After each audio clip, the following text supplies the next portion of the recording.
What's up, guys? So I kind of feel a little bit weird talking in front of the camera because I feel like I haven't talked in front of the camera in so long. I feel like I haven't been that consistent for like the last probably several months on YouTube. I've been having a lot of different changes in my life, and they've all kind of been coming sudden. So the reason why I've actually been off YouTube for the last 3 months is, if you guys follow me closely on Instagram, you guys know that I have dealt with some pretty serious things these last few months. So the last video that I'd put up was, I was about, I think like a few days out from competing.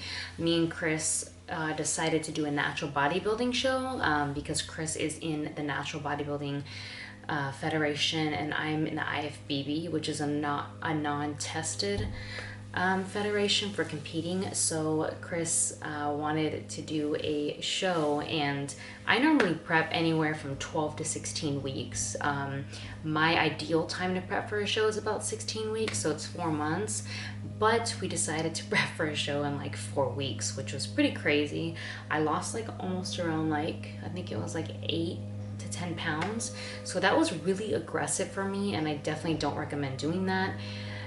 We had just went on several trips. We went to Maldives, we went to Cancun, we went to Bahamas, and so we wanted to kind of just like challenge ourselves and get more in shape, or get back in shape, I can say, because we had a lot of we had a really good time in the Maldives, Bahamas, and Cancun. So we put on some extra pounds. So anyway, we ended up doing a show, and I apologize for my lawn mowing guy. He has the perfect timing out of all today. He has to do it exactly when I'm on this camera. So me and Chris ended up doing a show. We did a show in Boston.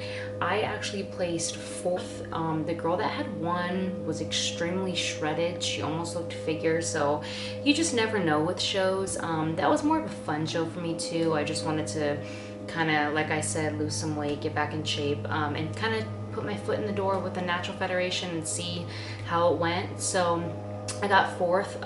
The girls that actually competed that day were like, I was very impressed with how lean everybody came in, especially that it's natural. But anyway, Chris ended up winning his class. His class had, I think, like 17 guys, and he ended up getting his pro card in men's physique. So the Natural Federation is a lot more different than the IFBB. The IFBB, I have to say, it's a lot harder to get your pro card just because of the competition, and there's so many competitors. So you have to basically win a local show, then you have to qualify to go to nationals, and then once you win a national show, which probably has, I don't know, like over 100 people nowadays in a class, you get your pro card.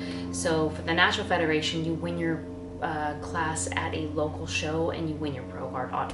So it's a lot different, but it is a Natural Federation, so there's not as many competitors, that's for sure. But anyway, long story short, Chris won, and then he ended up competing the very next day at the pro show, and he placed 2nd there. It was a tie, but they had to, pick a winner, so they picked the other guy. I thought Chris had it because they put him in the middle and they didn't move him at all, but to our surprise, he ended up getting 2nd, but it's still really, really good. So anyway, after we got home a couple days later, Chris started, he said he felt bloated, he wasn't feeling good, and he thought it was something he ate. Then 3 hours later, he starts getting cramps and kind of like by his appendix area. So he called the hospital, the VA hospital, because Chris is a veteran, and they said to come in. So we ended up taking him in. We were in the ICU for like 12 hours, and then early in the morning they had a room for him. So they put him in a room, and they couldn't figure out what exactly was wrong with him. They were giving him enemas. It was just pretty frustrating because we didn't know what was happening.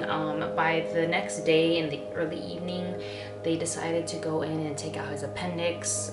They didn't know what they were gonna find, but that's the only thing that they can come up with because nothing else. They had tried everything. The x-rays looked fine, but it was just all in his appendix area. So basically what happened was it was pretty unreal. They wheeled him into surgery, and I remember a nurse came out probably about 30 minutes later. I was the only person in the waiting room with like one other family, and she had just had this look on her face like she was just in shock, that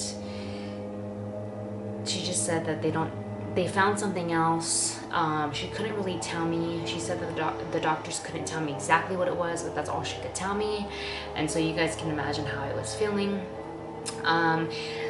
3 hours passes by, and no one came out to say anything to me. So like I would like went and found a doctor, and I said, hey, you know, what's going on? You guys said it was going to be an hour, and here it is like 3.5 hours later now. So after 4 hours, someone came out and they said he's coming out of surgery now. They had found out that his small intestines had wrapped around his colon sac, which is a very rare, and it's actually he was born this way.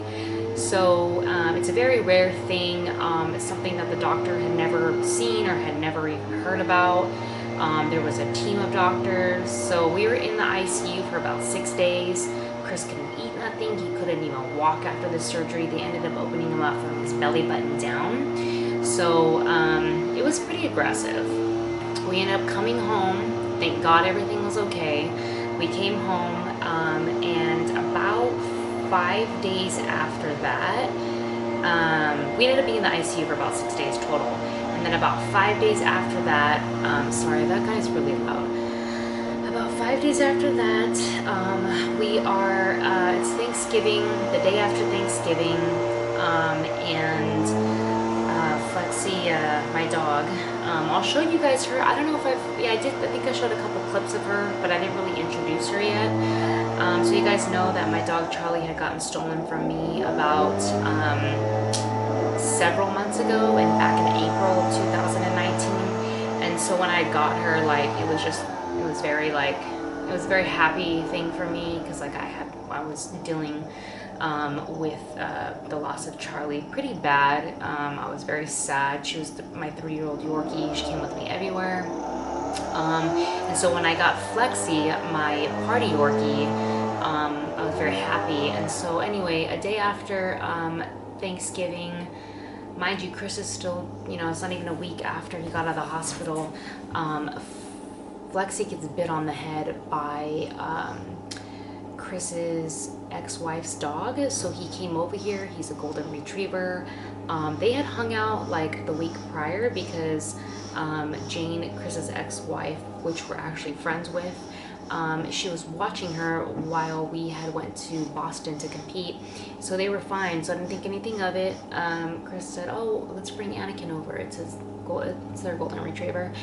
And they were totally fine, everything. I had put Flexi's food in her cage area, and I had already fed Anakin, so I didn't think anything of it. I went to go make some eggs, and I heard him like kind of growl, and I looked, and Flexi was on her back with her eyes completely rolled down.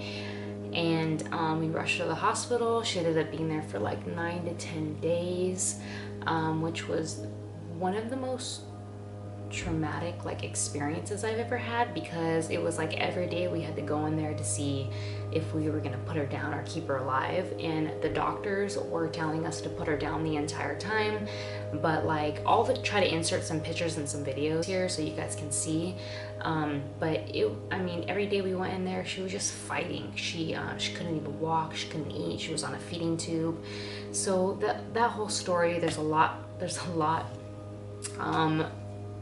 of things I can say, but I don't want to like drag this video on for too long. I kind of just wanted to give you guys some updates.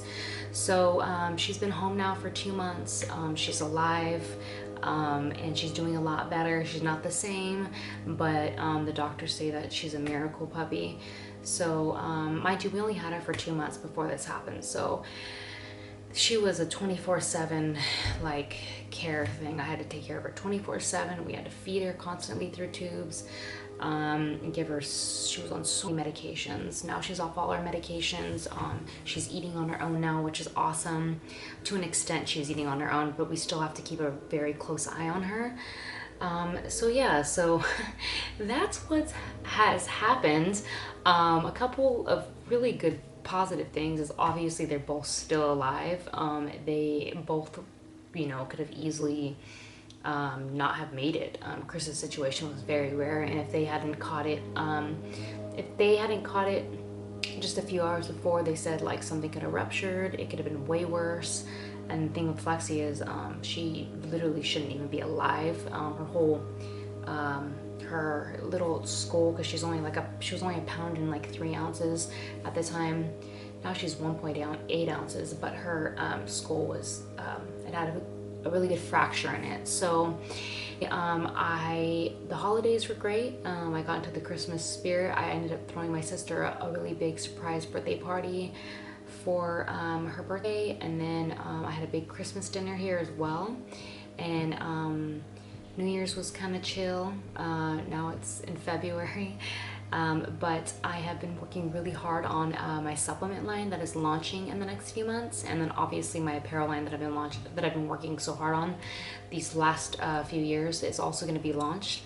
And then I also hired a good friend of Chris's to start recording me a few days a week, just so that I can be consistent on YouTube with you guys and bring you guys good content, because sometimes things do happen in life like this, and I get completely preoccupied, obviously, because I had to take care of Chris and Lexi.